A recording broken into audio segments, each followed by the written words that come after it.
In Sierra Nevada, one railroad line earned a reputation nobody wanted. Engineers worked inside cabs that hit 140 degrees, breathing air slowly poisoned by carbon monoxide as the train clawed through tunnels and snow sheds. Every year, dozens of crewmen collapsed from the heat and fumes, and some never came back out. Pressure mounted, deaths piled up, and Southern Pacific reached for a solution that shocked the industry. They flipped the locomotive itself, sending crews forward of the boiler into unknown risk. Was it desperation or quiet brilliance? And how did a move branded as madness end up changing railroad history forever? Let's dive in. Sierra Nevada was never a passive backdrop, but an active force that shaped every decision made on its slopes.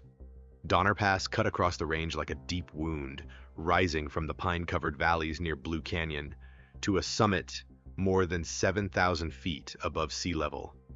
And the railroad that crossed it faced dangers that went far beyond snowstorms and steep grades. The mountain's natural structure worked against the trains at every turn. Over nearly 40 miles, the tracks vanished repeatedly into hand-carved tunnels, and long wooden snowsheds built after repeated avalanches buried the line. And together, those structures formed an almost continuous enclosed corridor between Blue Canyon and Truckee. Inside, the outside world vanished. What remained was darkness, groaning timbers, and a space barely wider than the locomotives forcing their way uphill. On the steepest stretches, the grade reached 2.2%, enough to slow heavy freight trains to a crawl and demand enormous power. The response was raw force. 2 or even 3 locomotives were coupled together, throttles pushed hard, boilers roaring as every engine fought gravity inch by inch. Yet the most dangerous threat never came from snow, rock, or steel. It came from the air trapped inside those structures. Steam locomotives were never designed for sealed environments. When one entered a tunnel or snow shed, its exhaust had nowhere to escape. Smoke and superheated gases struck the low wooden or stone roof, spread outward, then rolled back toward the cab. With every foot of progress, more exhaust piled into the confined space. Carbon monoxide, sulfur compounds, steam, and soot blended into a thick cloud that followed the train like a living thing. The longer the enclosure, the worse it became. Some tunnels stretched beyond 1,000 feet, offering nothing but darkness and the pounding echo of machinery. The original summit tunnel alone ran 1,659 feet through solid granite. What made Donner Pass uniquely deadly was not any single tunnel, but the way more than a dozen of them were chained together by nearly unbroken snow sheds. Crews could spend hours moving through this suffocating gauntlet without ever reaching open air. In winter, deep snow sealed off any natural ventilation. In summer, the sun baked the wooden sheds until the interior became an oven. Trains moved so slowly that exhaust had time to build, thicken, and linger. The geography trapped poison, and the very structures meant to protect the railroad from avalanches turned into a system that endangered everyone inside. Conditions in the cab bordered on unbearable. Temperatures climbed past 130 degrees, sometimes higher, as heat radiated from the boiler and reflected off the enclosed walls. Eyes burned, lungs struggled, sweat soaked through clothes, while smoke clawed at every breath. Men staggered, dizzy and disoriented, fighting to stay conscious while guiding thousands of tons of steel along a narrow mountain ledge. Each trip through the pass became a calculated risk, because no matter how many times trains crossed the summit, the mountain never changed. The railroad's greatest triumph, conquering the Sierra, was also its most lethal stretch, a 40-mile corridor where the air itself could kill. By the early 20th century, Southern Pacific's leadership could no longer ignore what was happening on Donner Pass. Reports of firemen collapsing and engineers nearly losing control of their trains stacked up with disturbing regularity. Management searched for solutions that did not involve altering the locomotive's basic design. The first attempt focused on personal protection. In 1905, company records show large orders of cotton and felt respirator masks issued to mountain crews. Instructions directed workers to soak the masks in water, tie them over the nose and mouth, and rely on the damp fabric to filter the fumes. The idea failed almost immediately. Soot clogged the masks after only a few tunnels, making breathing laborious. Crews complained of pounding headaches, dizziness, and a bitter taste that lingered long after leaving the sheds. In severe cases, the masks offered no protection at all. Men continued to collapse, and the incident logs kept growing. Mechanical fixes followed. Engineers mounted metal deflectors, hoods, and angled plates on smokestacks in hopes of throwing exhaust higher or pushing it away from the cab. Well, on paper, the theory made sense. Inside tunnels, it made little difference. Smoke still struck the roof, spread out and poured back into the cab. Some deflectors made visibility worse by scattering soot across windows and signal lines. One 1907 test nearly ended in disaster when an engineer failed to see a stop signal through the haze and braked only by instinct. Internal safety circulars from this period reveal a creeping sense of frustration. Dispatchers staggered train movements to allow tunnels time to clear. Crews were reminded to keep cab doors open, watch for heat exhaustion, and use wet rags as a last resort.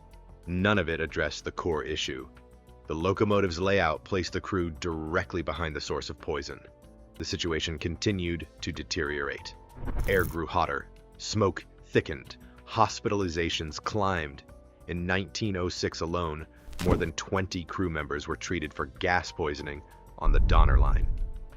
Company reports quietly admitted that none of the fixes had made a meaningful difference. By 1908, morale on the mountain was at a breaking point. Engineers and firemen were exhausted, angry, and increasingly vocal. The old solutions felt like temporary patches on a wound that refused to close. Management faced an unavoidable decision.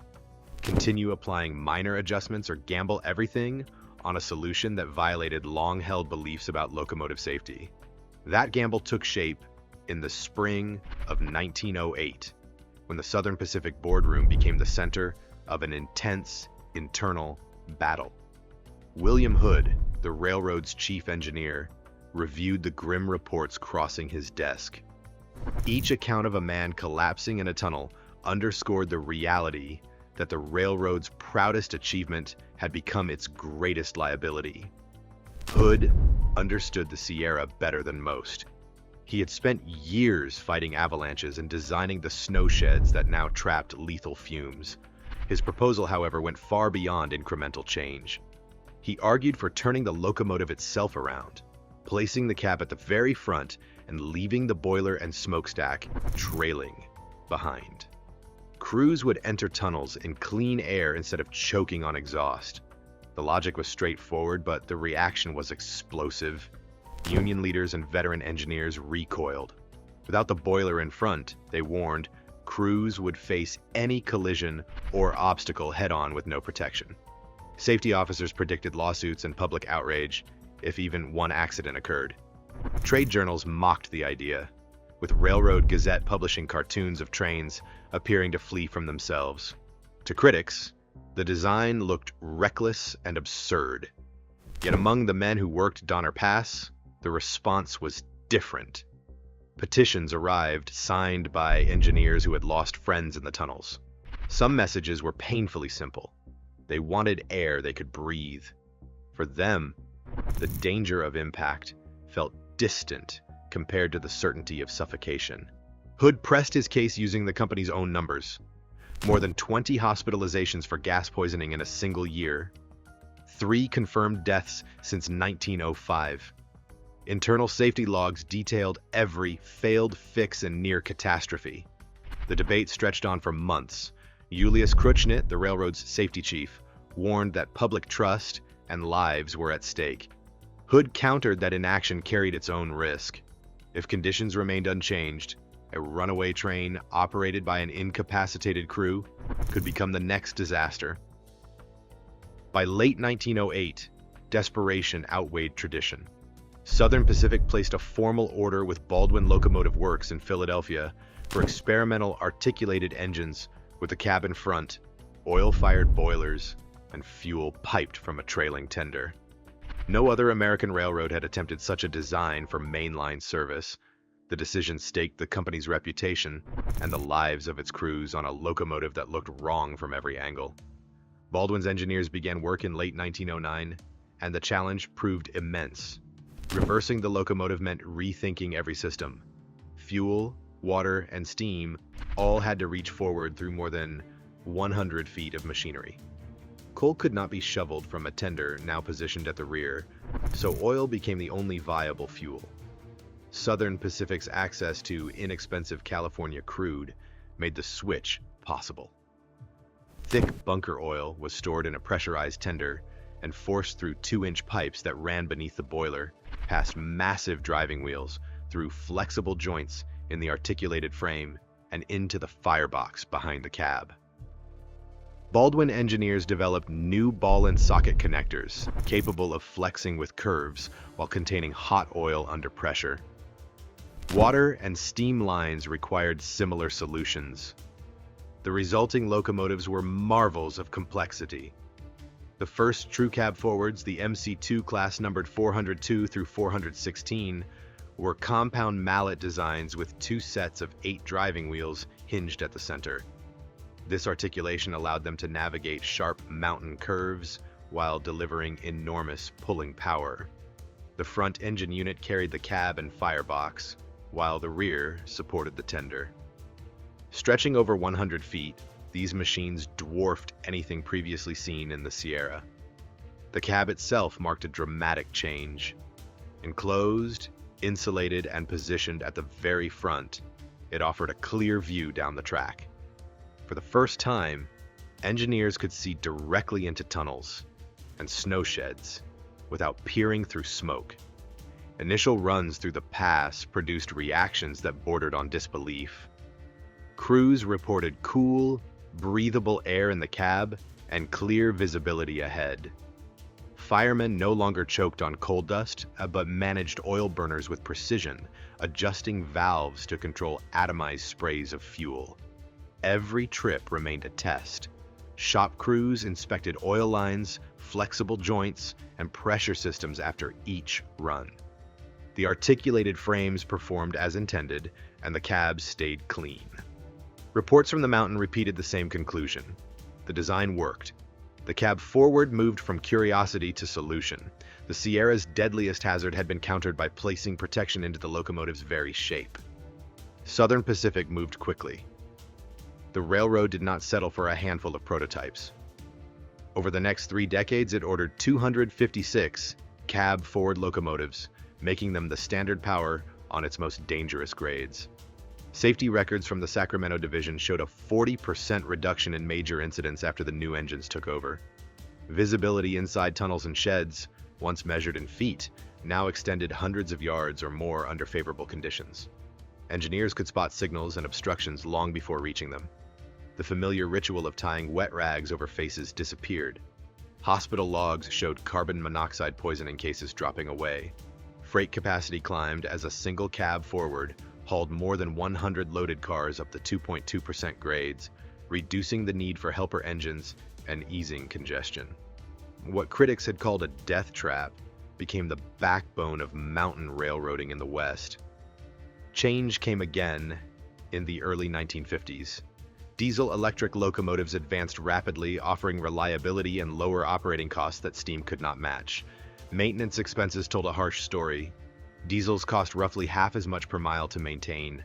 Boilers, oil lines, and specialized crews became liabilities in an industry under constant financial pressure. By 1955, cab forwards were already fading from daily service on Donner Pass. Diesel units handled most heavy freights, moving through tunnels without filling them with smoke. Regular assignments for the cab forwards ended around 1956. Within a few years, nearly all were scrapped. Only one survived. A C-12 number 4294, built in 1944, escaped destruction and was preserved. Now displayed in Sacramento at the California State Railroad Museum, The last surviving cab forward carries the weight of a time when staying alive in the Sierra required rethinking everything that seemed untouchable. That single engine stands as proof that breakthroughs rarely look comfortable when they first arrive. When danger refuses to bend, old rules lose their authority, and survival starts favoring those willing to challenge habit and pride. History shows that progress is measured by outcomes, not by how familiar an idea feels. That's all for today. If you enjoyed this video, subscribe to our channel for more, and we will see you in